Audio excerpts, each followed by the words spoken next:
We're going to quickly look at 5 passages where God talks about what you need to do if you want to be successful, if you want to make money, if you want your business to be successful. 5 things from God's word that you need to do. And a lot of these were taken from the book of Proverbs. Proverbs was written by Solomon, who is the wisest man who's ever lived. So again, even if you're not a Christian, you don't believe that the Bible is the word of God, at worst, this is ancient wisdom. Okay, and everybody loves ancient wisdom. So Jesus Christ promises that God will take care of you. He says in Matthew chapter 6, this is the Sermon on the Mount, but he says, "Seek first his kingdom and his righteousness, and all these other things will be added unto you." This is in response to him telling his disciples, hey, don't worry about what you're going to eat. Don't worry about what clothes you're going to wear. Don't worry about what you're going to drink. Your heavenly Father knows you need these things. Seek first his kingdom and his righteousness, and he'll take care of everything else. What that's done in my heart many times is it's caused me to start to be lazy. I hear, oh, okay, I just need to trust God. He'll take care of everything in my life. I can just sit back and relax. It'll be amazing. I'll watch Netflix. I'll finally catch up on Suits or whatever your Netflix show of choice is. But that's not what God says. God doesn't say, okay, you can sit back and relax and I'll provide all your needs. But if you do believe the Bible is the word of God, then this is wisdom from the creator of you, the creator of business, the creator of economy. He knows how all these things work, and he's told you what you need to do to function in it. First passage we're going to look at, Proverbs chapter 12, verse 11. It says, "Whoever works his land will have plenty of bread, but he who follows worthless pursuits lacks sense." First thing that I want you to see here is often when we think about the Bible, we think of morality and we think of good and evil, which that's definitely in the Bible. The Bible talks a lot about good and it talks a lot about evil.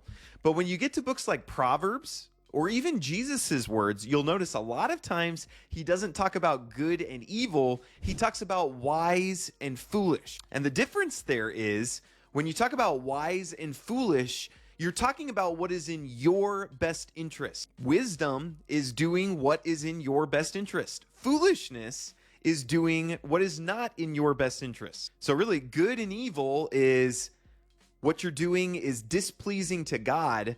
But wise and foolish, what you're doing is hurting yourself. And that's what we're talking about here. It says, whoever works his land will have plenty of bread.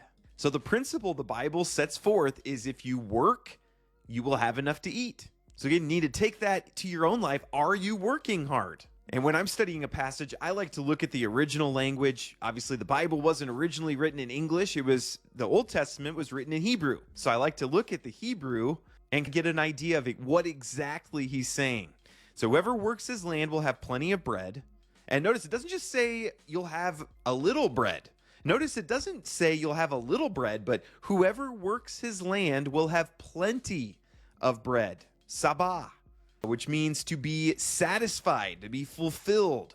So whoever works will have plenty of bread, will be satisfied. But he who follows worthless pursuits, and worthless pursuits in Hebrew is a single word, it's rake. Rake. I can't really say with a Hebrew accent, but I mean, it literally means worthless pursuits.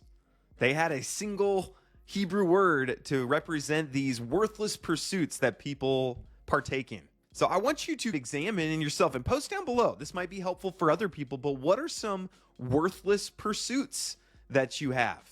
And I'm not saying I don't want to become legalistic and say, hey, you should never, ever partake in any worthless pursuits. But if your life is aiming at worthless pursuits, it says that you lack sense. So for me, video games, especially video games where you play by yourself. Sometimes I'll play with friends and that's got some social aspects to it. I play with my kids, that's some bonding with them. But playing video games by myself, watching TV by myself, even if you devote yourself too much to lifting weights or fitness, or a lot of those things can end up being worthless pursuits. Rake. So the principle we have here from Proverbs 12 is if you work your land, you do your job, you will have plenty of bread.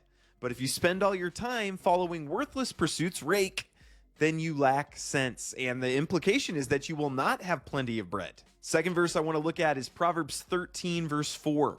And it says, the soul of the sluggard craves and gets nothing, while the soul of the diligent is richly supplied. So again, contrasting two different types of people. So you are going to be one of these two types of people. And the first type of people, they crave, but they don't get anything. All right, does that describe your life, where there's a lot of things that you want, but you never actually get any closer to those goals? Then that word for sluggard, atzel, means sluggish or lazy, slothful. So it's when you avoid hard work. One of my kids, I won't say which one, don't want to embarrass him in the future, or her. No, it's one of my sons. But they just, in general, we kind of tend towards laziness, right? What do you do after you've worked really hard? You want to just sit down, grab a drink, and watch sports or something like that. My kids are always asking me to do stuff, and my flesh does not want to do it. I want to just sit, do nothing. That's why TV appeals so much to us. You can be sitting and still doing something. It's amazing. But that's the attitude of a sluggard. I want to avoid hard work. And that type of person, if you're the type of person that wants to avoid hard work, Proverbs 13:4 says that you will crave, you'll wish or want a lot of things, but you won't actually get anything, because the path to getting things is working hard. And that's what the second part says. The sluggard craves, gets nothing. The diligent, this is the opposite of the sluggard, someone who works hard, who has goals and is working towards those goals, is richly supplied. And that's the word dashain, which literally means to get fat. Fat meant something different in those days. If you were skinny, it meant you didn't have enough food, and so you were poor. If you were fat, it meant you had plenty of food and you were rich. In our culture, we might actually reverse this in a lot of ways, where the sluggard is the one who gets fat. The diligent is the one who stays in shape, right? But hopefully you can see the principle there. Next, we're going to look at Proverbs 14, verse 23, and please stay tuned to the end. I'm going to pray for us. If you're watching, I'm going to pray for us at the end. This is something I need help in too. I tend towards laziness. In 2020, I sold my business for 7 figures, and really what I thought was, now I can just relax. I can just watch Netflix. I can just read. This will be amazing. But that's not the reality. That's not how God designed us. But let me go ahead and pray for us as we go out into the world, that we will work hard. Would you close your eyes and pray with me? Dear Father, Lord, I just pray for myself, and I pray for all that are watching this video, God, all who watch it in the future, Lord, that you fill them with the motivation, and you fill them with the energy and the strength from you. Do their work heartily as to the Lord, not as to men, Lord. Pray that you kill in us the spirit of laziness and just wanting to relax and being a sluggard, Lord, and loving sleep, God, and that you just fill us with, again, your energy to work and to do our work heartily for you.